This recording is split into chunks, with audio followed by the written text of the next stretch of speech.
Okay, so when you first show up at these things, the thing that I always try to do first is make sure that the adjuster has the best parking spot. Do not park right in front. Let's try to put them in a good mood. We want to be professional, cordial, and helpful. So I always make sure they get the best spot, right? I don't want to steal the best spot, and then he's got to drive way down there and carry a 3-story ladder. That's just going to make him aggravated. Then I get out. I want to take a photo of, get your phone out.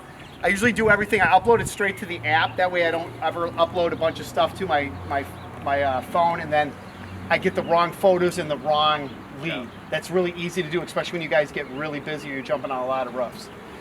I just kind of upload them as I'm going, because I know you don't want to upload 100 photos at once on AccuLinks. It kind of bogs it down. But I usually do like about 10 to 15 and then hit upload. And as I'm walking around to the next thing, it's already uploaded and I'm ready to go again. I start taking photos of things like these cracks, any stains in the driveway.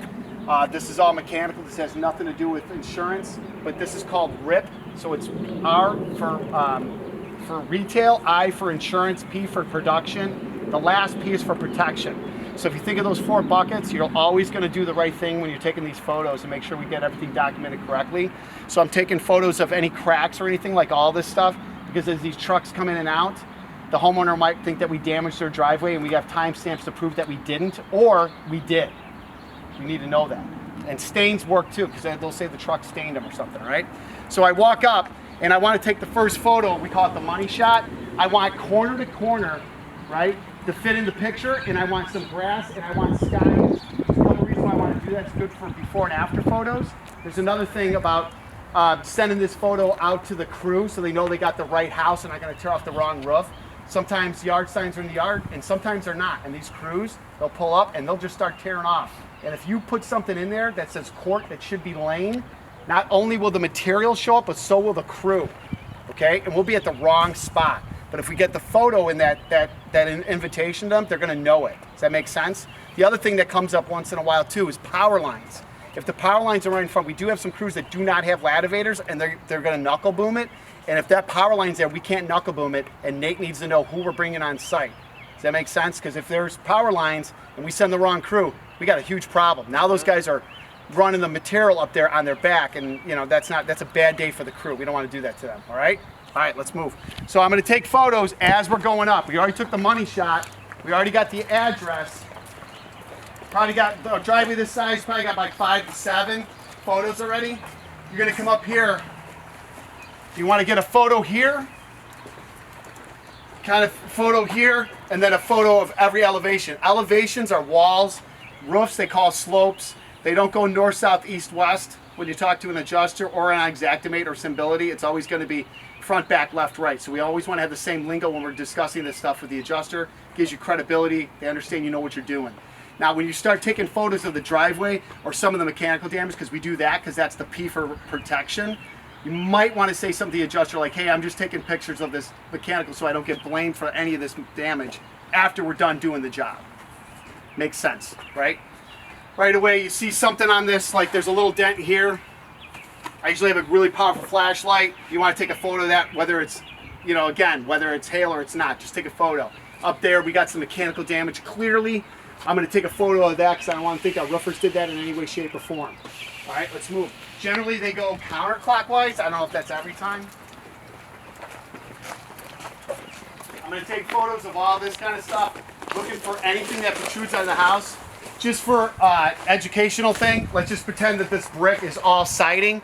Any protrusions that come out of this siding, I want photos of, so I can do my job in ordering it correctly. So there's a vent down there, take a photo of it. There's a light up there, take a photo of it. There's an outlet there, take a photo of it. I'm going to need these things called J blocks and split blocks to be on the material order. And then when you fill out the material checklist, it actually says spigot, outlet, vent, and lights. You just fill those out, how many are on this house. Your job will go perfect. You won't have to run and go get material. Any damage on the windows, screens, anything like that, get it. Any other mechanical, take the pictures. Obviously downspouts. Again, we're going to get to this elevation. You're going to take a couple photos of this going this way, try to get stuff straight on, and again over there. Right now you're probably at 15 photos easily, right? Anything again that's coming out of this siding, like again this brick, just pretend it's vinyl siding, aluminum or wood, take a photo of that spigot.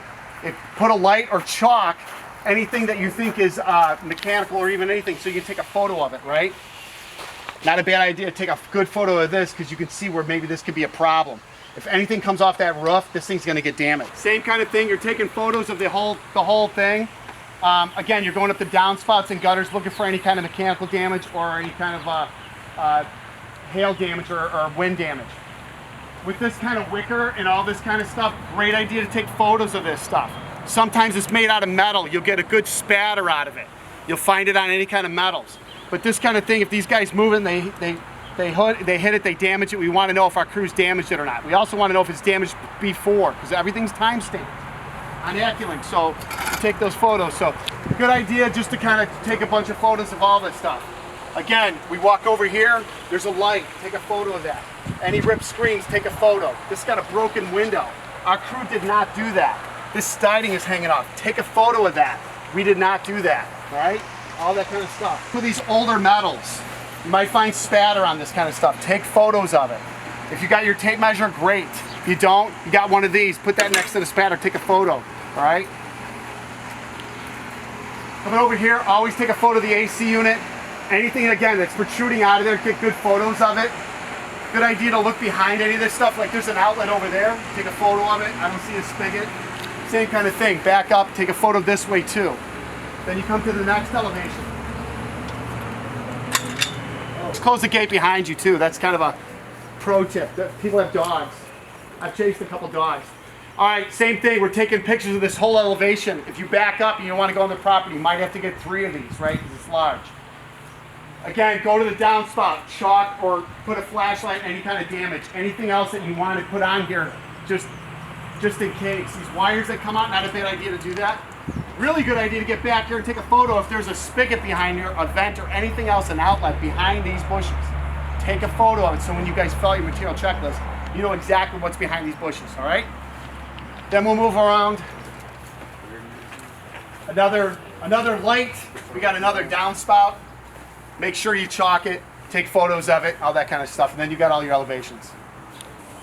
All right, when you take the photo of the hail hit, if you got it this close and you take a photo of it, that's great, but nobody knows where it is. So if you chalk it, hit it, and then back up, take a second photo so we know what elevations it's at, all right? Make sense? All right, you guys grab your ladder, and the next thing you want to do is don't put your ladders where it's the fastest way to get up there. Don't put your ladders where the homeowner says to put it there. Put your ladder where you feel comfortable and is the safest spot to put the ladder, all right? Get up this ladder, you get up to this spot.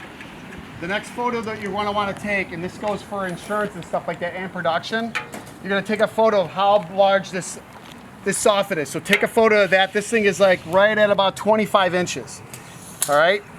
Then go to the gutter, take another photo because we want to know what size the gutter is. And then you're going to want to go under here and see if you get a photo of layers and if there's ice and water shield, all right?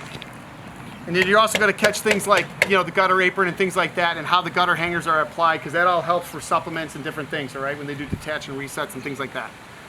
All right? We'll get you these swatches. This one's white. Put it right up to it. Take a photo of it, all right, so you know what the existing is. That on the material checklist it says what's existing for the drip edge and what's new. So if you are changing it, that's when you write it in there. But if it's existing and it's white and it's staying white, I'm going to order white sticks and get them on site, all right? You bungee this, you're going to want to use the hangers or the gutters. You want to make sure you do that, especially on windy days. If this has got leaf guard or something like that, the reason why I have these with the carabiners, I'll put them around a downspout and kind of lasso it to the ladder. That way, at least if it's a real windy day and we got gutter guards or something, there's nowhere to hook it. You can always lasso it there as long as it's a safe way to get up. That way you don't lose your ladder, especially when you're by yourself. All right?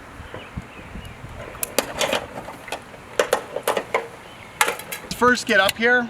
You guys are going to take a measurement of the shingle. One of the first things you want to do is the actual reveal.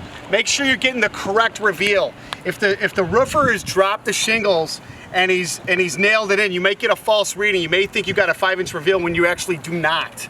So to get that photo, the reveal is these laminate shingles are 2 shingles glued together basically. You got a bottom shingle and a top shingle. So it's the one shingle that you're doing. It's this little piece under here is what you want to measure.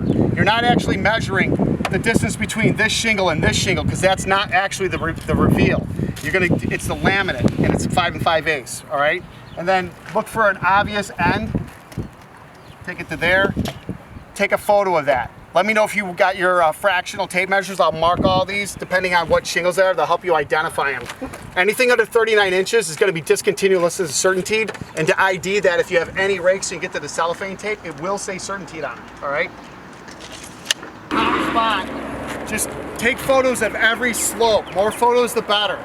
If you take a photo, 2 for each slope, that's even better. Just walk around so we get the whole picture of this whole roof. Try to get the gutter in it too if you can, so I can see the beginning and the end. That helps. And just go all the way around, starting to identify stuff, all right? And then you go around, you start counting vents and things like that. And then you chalk them this way, all right? Come over here. Like right now on this roof, there's 8 vents. I need to know this because I'm either gonna replace it or plug them. So you can either put ×8 on top of them or whatever, and then take a photo of it. It's redundant, but sometimes if you guys forget something, I can get to the pictures and I don't have to call you guys. When we get 50 to 100 guys here and I got to make a phone call to each one of you every day because it's not done correctly, everything's going to bog down, all right? So just got to get done right, get it done the first time. You don't ever have to come back here. Real simple. So we got 8 of them. There's one down here that's a little low, obviously not for ventilation. It's probably something interior. It looks like it's probably like a Braun vent, so I wrote Braun with a question mark, right? That doesn't really make sense down there. Just identify it, you can always put a question mark if you're not sure. So when I order material, I'm gonna probably order a plug, but I'm probably gonna bring a Braun vent on there, and then when they take it off, if there's a pipe that's existing and a pipe that is being used, we're gonna connect it. I'm not gonna put a 750 back, we're gonna put the right vent on there. Does that make sense? And then it's like, okay, we got 2 chimneys over here too, right? Kind of a medium and a small. All I need to know is there's 2 of them, right? I wouldn't say that's large, it's okay. I mean, maybe they would probably want to put a cricket on it. But take a photo of it, so now I'm talking about this, I know there's 2 separate ones. I'm gonna bring a roll of coil, I don't need the footage, it's gonna have 50 feet on it anyway, you know, all right? Now these leads, you guys have to measure them this way. You gotta measure from the inside to the outside. This is a 4-inch lead, that's the way you measure it, right? Make sure you touch that pipe and you kind of can see. Sometimes these pipes can throw you. Over here, same thing. The way they bent this, it's really jacked up, so it can be hard to measure it. Same thing, make sure you get the inside to the outside. This is a 5-inch, right? This one down here is important. I need you guys to see this. So when you're measuring this thing and making sure we get the correct one, right away, Malachi, what size would this be? That's the most. 4-inch, right? Yeah. Yeah, that's a 4-inch pipe. That's a 4-inch pipe jack. The only problem is that's a 3-inch pipe. Okay, and the reason why I know that is because you kind of touch it right away. You know that's going to be a 3-inch, and you can tell because it's like, Malachi, come over here and touch the side, and just push on it like right there. Push hard. Oh, yeah. See the gap? So there's an inch gap there. But the guy didn't want to go back, so he just slubbed that on there. Now that's not going to leak or anything like that, but we do everything with, try to do everything with excellence, try to make it purposeful, so we make sure we get the right one. So now I know I got a 3-inch that I got to order, a 4-inch and a 5-inch. So the best way to photo that, and the way I want you to photo it, and so everybody's doing it in unison, is write 3-inch, 4-inch, and 5-inch, times 1, times 1, times 1. And take that photo with that lead in it. Now I know exactly what we're ordering, why, and the sizes, okay? No different than when we go to this Braun vent, times 1. Not a bad idea to put large, because they make 2 sizes. One is for bathrooms, one's for kitchens. This one's over a bathroom, you can clearly see. I don't know what's in there. I might bring both just because I don't know, like, they might have shoved a 4-inch into a 6-inch. I don't know what they did. So I'll probably bring both. But since I see it's large, I'm gonna bring both. Does that make sense? We'll go to measurement of skylights. One of the first things you're gonna wanna do is look up in the corner and see if it says Velux. Now this is not gonna help you identify the model of the skylight. What it's gonna tell you is that it's a Velux skylight. The glass is made by a company called Cardinal. It's a third-party company that offers all the glass, that sells the glass to Velux, and then they put it together.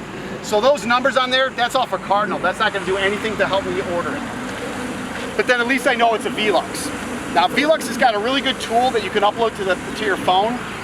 And if you measure it glass to glass, from here, just the glass, right up to this glazing strip, to the end of the glazing strip, both ways, width and height, and you enter those numbers, it'll tell you what the replacement is. Even if it's old, as long as it's a Velux, it'll tell you whether it's a venting skylight, it's gonna tell you whether it's a deck-mounted skylight.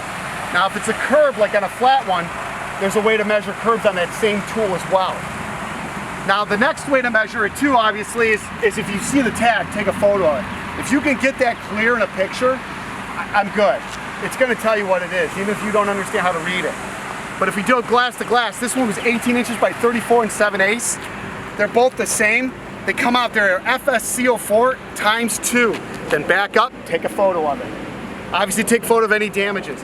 If you see any damages to this glazing strip, it is now damaged beyond repair on the roof. You have to replace it according to VLUX, not according to ASI, according to VLUX. The cladding kits can get dinged up. Some of the cladding kits, if they're older, they're discontinued, then we have to do the whole skylight, all right?